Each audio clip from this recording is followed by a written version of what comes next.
अस्सलाम वालेकुम रहमतुल्लाहि व बरकातुहू। मैं आपका मेज़बान शहज़ाद हफीज़ सावरी अपने यूट्यूब चैनल शहज़ाद हफीज़ रूहानी क्लिनिक से। आज का हमारा मौजू कपड़े या मोम का गुड्डा जो जादूगर हजरात जादू में इस्तेमाल करते हैं इसके मुतल्लिक है। जादूगर गुड्डा कैसे बनाते हैं और इसका इस्तेमाल क्या करते हैं, मरीज़ पर इसकी इलामात क्या ज़ाहिर होती हैं और इसको काटना कैसे है, इसके अमल की काट क्या है। सबसे पहले गुड्डे के बारे में बताते हैं कि गुड्डा ये किस तरीक़ेकार पे बनाया जाता है। गुड्डे 3 किस्म के अमूमन इस्तेमाल किए जाते हैं, जिनमें कपड़े का गुड्डा, फिर मोम का गुड्डा और आटे का गुड्डा। आटे का गुड्डा इस्तेमाल किया जाता है। इसको जादूगर हजरात इसके पेट में तवीज़ बाज़ रख देते हैं। आटा गुड्डा बनाने के बाद उसके पेट के हिस्से में तवीज़ रख देते हैं और उसको कब्रिस्तान दबा देते हैं। या मोची वाले जो कील होते हैं काले, वो आटे के गुड्डे में लगा के दम करने के बाद लगाते हैं। उसके बाद उस पर अमल पूरा करने के बाद उसको कब्रिस्तान या वीराने में दबा दिया जाता है। इस गुड्डे से मरीज़ पर जल्दी अमराज या मरीज़ का दिल डूबना शुरू हो जाएगा, परेशान होना शुरू हो जाएगा मरीज़, उसके कारोबारी हालात ख़राब होने शुरू हो जाएंगे और तवीज़ जिस मकसद के लिए लगाया गया है वो मकसद उसका पूरा होगा और मरीज़ शदीद परेशानी में आएगा या बंध जाएगा। ये बंदिश में भी इस्तेमाल होता है, सख्त किस्म की बंदिश का अमल है ये। दूसरे नंबर पे आ जाता है मोम का गुड्डा। मोम का गुड्डा जादूगर इस्तेमाल करते हैं नाजायज़ हुब में। नाजायज़ हुब हो गई या किसी को सख्त बीमार करने के लिए, किसी के अज़ा को बेकार करने के लिए ये इस्तेमाल करते हैं। मसलन मोम का जब अमल ये करते हैं उसमें लगाते हैं ये लोग कामन पिन्ने या सुइयाँ वगैरह लगा देते हैं इसमें। जैसे जैसे उसको फिर ऐसी जगह पे दबाते हैं जहाँ पे ये हल्की सी तपश रहे। जैसे जैसे गुड्डा पिघलेगा वैसे वैसे ही अगला आदमी पिघल जाएगा। जो मरीज़ जिस पे अमल किया है वो शख्स पिघलना शुरू हो जाएगा, खुब में गिरना शुरू हो जाएगा, अपना आप ख़राब होना शुरू हो जाएगा। उसका नाजायज़ हुब की तरफ, नाजायज़ कामों की तरफ उसका रजू बढ़ जाएगा। या अगर उसके अज़ा छल करने के लिए लगाया गया है तो उसको फालज का अटैक भी आ सकता है। इसमें वो आदमी के अज़ा बेकार होना शुरू हो जाएंगे और वो आदमी उसका अपना आप जिस्म उसका बेकार होना शुरू हो जाएगा।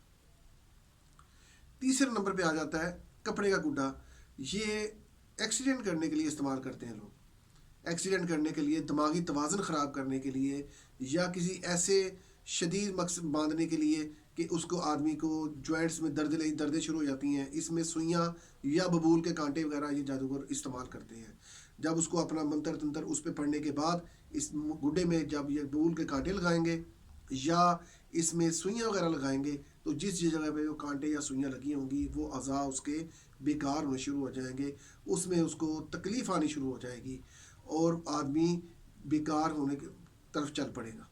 उसको फालज या शदीद किस्म की ऐसी बीमारियां जिसके टेस्ट भी क्लियर आएंगे लेकिन बीमारी अपनी जगह कायम रहेगी, समझ में नहीं आएगी कि ये बीमारी क्या है। जो कॉमन इलामात आती हैं इस पे मरीज़ पर, जिस पर गुड्डा लगाया गया है उस पर कुछ इलामात ऐसी हैं जो कॉमन है हर मरीज़ पर। उसमें यह है कि उसके जिस्म पर नील के निशान पड़ने शुरू हो जाएंगे, जिस्म में उसके आग लगनी शुरू होगी, उसके मरीज़ के जिस्म में तपश आनी शुरू हो जाएगी। जो गुड्डे का अमल में शिकार हुआ है उसके जिस्म में से तपश नहीं ख़त्म हो गई, उसके जिस्म में आग लगनी शुरू हो जाएगी और बाज़ का ऐसे लगेगा उसके जिस्म में चींटियाँ चल रही हैं या जिस्म सुन्न हो रहा है। उसके अज़ा शल होने शुरू हो जाएंगे, सुन्न होने शुरू हो जाएंगे या उसके जॉइंट्स वगैरह जिसमें जहाँ जहाँ उसने सुइयाँ लगाई हैं वहाँ पर उसको चुभन महसूस होगी। अजीब बीमारियाँ लगनी शुरू होंगी, जो बीमारियाँ उसकी समझ में बाहर होंगी आदमी के, मरीज़ के, उसको समझ नहीं आएगी कि किस किस्म की बीमारियाँ मेरे गले पड़ गई हैं। हालांकि टेस्ट क्लियर है, मेडिकल में फिट हूँ, मेडिकल उसको नहीं महसूस हो रहा है इस चीज़ का कि उसको कोई बीमारी है, लेकिन वो ख़ुद को बीमार महसूस करेगा। उसका दिल मुतमईन नहीं होगा किसी इलाज से, किसी जगह से, जब तक इसकी काट नहीं करेगा। जिस्म पे इसके मरीज़ के नील के निशान पड़ने शुरू हो जाएंगे या उसको बेतुका गुस्सा आएगा और उस पर खामखा हर बंदे से लड़ता फिरेगा। कारोबारी हालात उसके बेकार होने शुरू हो जाएंगे, वो आदमी कभी तरक्की की तरफ मुँह नहीं करेगा क्योंकि उसका दिमाग ही अपनी जगह नहीं रहेगा तो वो कैसे कारोबार करेगा। گڈے کے مریض پر یا پتلے کے مریض پر اس طرح کے اثرات وغیرہ ظاہر ہوتے ہیں.